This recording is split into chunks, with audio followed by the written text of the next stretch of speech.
ఫిబ్రవరి నెల 21వ తేదీ Machilipatnam Nirmala high school classmate కేవీఆర్కి పెళ్లి రోజు శుభాకాంక్షలు.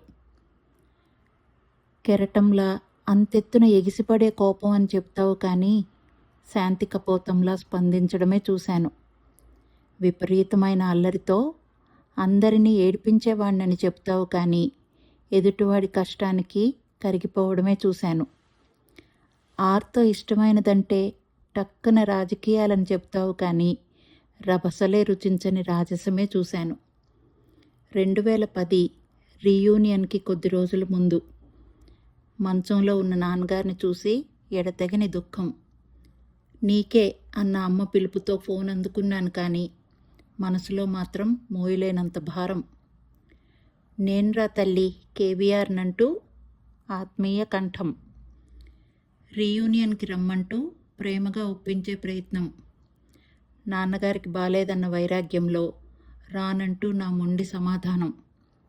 ఇంటికొస్తున్నానంటూ డిసెంబర్ 18న గుమ్మంలో నవ్వుతూ ప్రత్యక్షం. మంత్రించినట్టుగా తన కారులోనే బందరు ప్రయాణం. 2011లో నాన్నగారు వెళ్ళిపోయినా తట్టుకున్నానంటే రీయూనియన్తో నా చుట్టూ నిర్మితమైన స్నేహ సౌధం.